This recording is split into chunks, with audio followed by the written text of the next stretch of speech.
Magandang tanghali po, oras na para sa maiinit na balita. Kahit araw ng simba sa Baclaran Church ngayon, mas maluwag ng madadaanan ng service road matapos pong isinagawa ang clearing operation sa bangketa ng Baclaran nitong Biyernes. Gayunman, nakastandby pa rin po ang MMDA sa lugar para sitahin ang mga pasaway na motorista at tindera, lalo't simula na rin po ng ASEAN Summit. At may ulat on the spot si Marisol Abduraman. Marisol?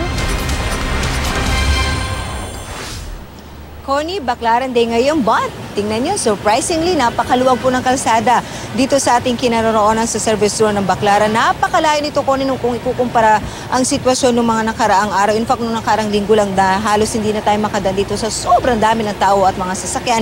Idagdag mo pa rin yan, yung mga vendor na dito nga nakapwesto. Mistulang himalang araw ang naranasan ng mga dumadaan ngayon dito sa Baclaran, particular na dito sa service road. Malayong-malayo kasi ito ngayon kung ikukumpara sa dating sitwasyon dito kung saan hindi na halos makagalaw ang mga pedestrian at motorista sa dami ng mga vendor at sasakyan nakaparada. 4 lanes ang nadadaanan na ngayon, so 2-way na ito. Although sinasabi ng MMDA PIA, Connie, hindi pa naman kasi ito talaga full operational para sa 2-way. Pero napapansin natin, tuloy-tuloy naman na 2-way at 4 na lane ang nagagamit dito. Kaya naman bukod sa mga pampubliko at pribadong sasakyan, malayang-malaya rin nakakapag-bike ang ilan. Pero ang ginhawang ito para sa nakararami tila kalbaryo para sa mga vendor na napalis na ngayon na nasa tabi na lamang ng kalsada. Sabi ng ilan sa kanila para raw silang hindi makahinga sa pagkakasiksik sa kanila. Apektado raw ang kanilang kita dahil tumumal ang kanilang bentahan. Nawalan daw kasi sila ng mga parokyano na karamihan ay mga sumasakay sa dating terminal dito. Nagkalat naman ang mga tauhan ng MMDA sa lugar, meron din mga naka-standby tow truck, lalo pat marami pa rin daw kasi ang mga pasaway hanggang ngayon. Sa katunayan, nasa mahigit 100 sasakyan na nga raong nahila ng MMDA simula ng buksan ng service road sa mga motorista at mga pedestrian. Kanina nga, ilang pedestrian pa ang natikitan dahil nga doon sa jaywalking. Isinakay naman sa truck ang mga pedicab din ng mga pasakay habang ang mga paninda ng ilan ay hinila. Ayon sa MMDA, Connie, wala raw kinalaman ng ASEAN Summit na gagawin nga dito sa bansa sa paglilinis na kanilang ginagawa dito sa Baclaran dahil dati pa naman daw talaga itong priority ng ehensya. At speaking of ASEAN, Connie, nagkalat na rin dito sa lugar ang mga pulis at sundalo para nga sa seguridad dito. Nandito na rin sa area ang mga tauhan ng Bureau of Fire Protection at may mga nag-standby na rin na fire truck dito sa lugar. Sa puntong ito, Connie, makakasama mismo natin ang tagapagsalita ng MMDA. Kukumustahin natin yung sitwasyon dito. So far, simula nga ng malinis ito, simula pa last week. Kasama natin si Ms. Celine Pialago, ang tagapagsalita ng MMDA. Ma'am, really very promising. Ang ganda, nagulat ang lahat. Pero tanong ng karamihan, hanggang kailan ito tatagal? Dahil alam naman natin na sunod-sunod at lagi may clearing operation dito. Pero babalik pa rin at ganun ulit ang ating sitwasyon. Ganito na lang, ma'am, let's hope for the best. Ito po, hindi na ito yung temporary na solusyon natin. Kasi po this time, kung makikita nyo, nagsimula na tayong mag-asfalto ng mga kalsada. Naglagay na tayo ng mga barrier to separate po yung mga vendors natin sa pedestrian. Yung mga loading and unloading bay po natin, may mga signages na po. Yung mga puno, mga pose na hindi ko kailangan inalis na ho natin. And malapit na ho, nabubuksan ito ng kompleto at iiwan na natin para sa kapakanan po ng lahat. Hindi po ito, ma'am, temporary lang, ito po ay maniwala ho kayo. Itong first phase na 800 meters na nilinis natin ay pangmatagalan na ho. At tinitiyak ho natin sa inyo dahil ho yung naging approach ho ni Chairman Orbos ay hearts and minds. Kinausap ho natin sila, hindi ho natin sila dinimolish, wala hong naging ganon. Kaya ho nagkaroon ng maayos na dialogo, kaya ho naniniwala kami na hindi na ho sila babalik. Senator, I have to ask you this, hindi daw ba ito parte lang ng papapogi o pagpapaganda ng ating gobyerno? Lalo na eto nga, magdadatingin na yung ating mga leaders mula sa iba't ibang bansa para nga dito sa gagawing ASEAN Summit. Kung maaalala po ninyo, 4 po yung directive ni President Duterte kay Chairman Orbos at number 1 nga po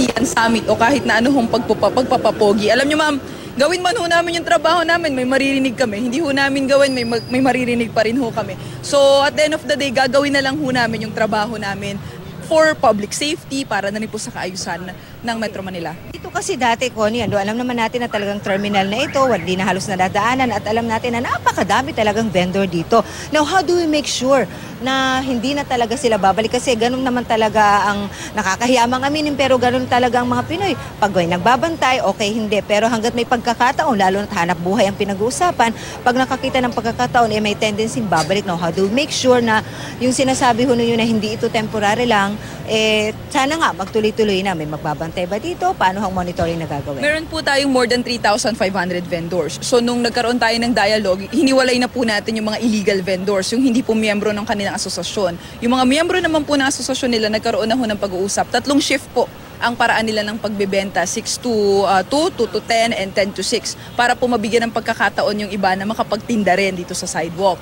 Maglalagay po tayo ng personnel from the sidewalk clearing operations para po ma-remind sila, and yung mindset po ng mga kababayan natin. Kasi kung mapapansin nyo po, may pasaway pa rin ho. Kaya hindi ho tayo masyadong naninikit kasi more of info drive. Info drive tayo until they accept the fact na ito ho yung trabaho ng MMDA and i-maintain natin to. Yun po yung big challenge talaga na kinakaharap namin ngayon, to maintain. Napakalaking bagay nga nito, Connie, no? Kasi dito sa service road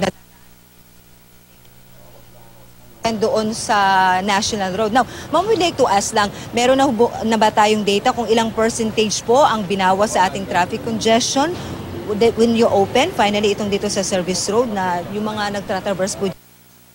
Ika 5 days pa lang, no, nag-full force tayo kasi po Baclaran Day. Gusto natin makita kung anong effect. So after this po, saka po tayo magkakaroon ng study sa ating traffic engineering. Pero ma'am, with your question, just to answer it, kung ma-fully open itong area na to, 4,000 vehicles po ang kayang accommodate nito. So yun po yung mababawas doon sa main road natin. So at least po 30% nung bigat doon, mapupunta ho sila dito. Okay, Baclaran is not the only problem, although ito talaga, I must say, na isa sa pinaka-worst talaga, no? Aside from this, any other target area na talagang pinoproblema rin ho natin talaga yung grabing congestion doon at yung public na kalsada nga na dapat talaga hindi pwedeng paradahan, hindi pwedeng gawing terminal at hindi pwedeng gawing area ng mga vendors. Saan ho ang next target nyo? Ganito ma'am, no? Gusto lang po namin i-reiterate na yung paglilinis ho natin is target natin 7 kilometers. Ngayon po 800 meters pa lang. So yung next phase po natin, tatawid na po tayo ng Vito Cruz hanggang TM Calao. Alright. May katanungan yung ating mga kasamahan sa studio. Kabitan lamang ho natin para marinig ang yung tanong. Is it all right now? So, Connie, go ahead kung meron kang tanong kay Miss Pialago. Salamat Marisol. Miss Celine, naku, gustong-gusto kong maniwala talaga na magtutuloy-tuloy na itong sinasabi nyo ng clearing operation dyan at mas makakalakad at magkakaroon ng ease kumbaga doon sa traffic natin, ma'am.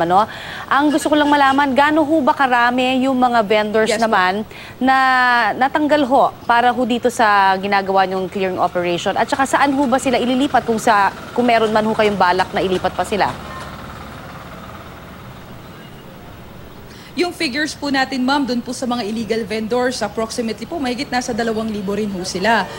Yung paglilipatan ho nila, yung iba po, inofera natin sa HK Sun Plaza. Yun po kasi yung magiging panibagong interim sweep terminal po natin, lahat po ng mga pabiyahe ng Cavite. So, yun po, can accommodate 100,000 passengers. So, sa pagkakataon hong yun, makakabenta rin ho sila doon. Yung iba naman po, ma'am, nasa side streets po sila. Kung mapapansin niyo po sa looban, may mga ilan pa rin pong vendor. So yung iba po, binigyan pa rin po natin ng pagkakataon na doon magbenta. Pero one lane lang po yung binigay natin sa kanila. Diyan din ho sa area na yan, nakikita natin marami rin ho mga bikers natin. Kamusta ho?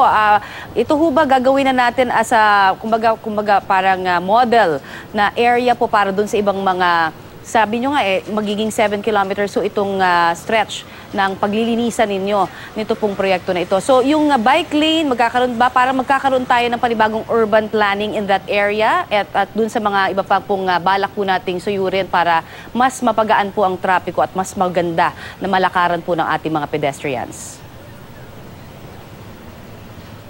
Yes po ma'am, yan po talaga yung plano ng MMDA. Magkakaroon na po ng bike lane, yung loading and unloading po natin, meron po yung proper na palitan dahil po 4 na PUVs lang po yung pwede at a time. So isa po yun sa ginagawa natin. Yung mga pedestrian po, hiniwalay na po natin sila. And ito pong comprehensive transformation process na ginawa natin sa Baclaran, yun din po yung gagawin natin sa ilang mga choke points. Yung may mga ganito rin hong klase ng problema like Balintawak, nauna nabanggit ni Chairman Orbos, yung Cubao, at yung ilan po mga areas pa. After po nitong Baclaran na 800 meters, ang susunod po natin, ma'am, yung sa Vito Cruz hanggang TM Calao. So mahigit po yun, nasa 1 kilometer more pa yung stretch na yon. At doon ho siguro mas mararamdaman na ng mga kababayan natin yung epekto ng kalinisan. Lalo na po pag ganitong mga klase ng panahon sa sidewalk clearing operations, mas makikita ho nila doon yung epekto ng ginagawa natin. We wish you all the best at kami ho ay mag-aabang at maniniwala syempre pa ho dyan ho sa mga good news na yan. Maraming salamat po sa inyo, Ma'am Celine,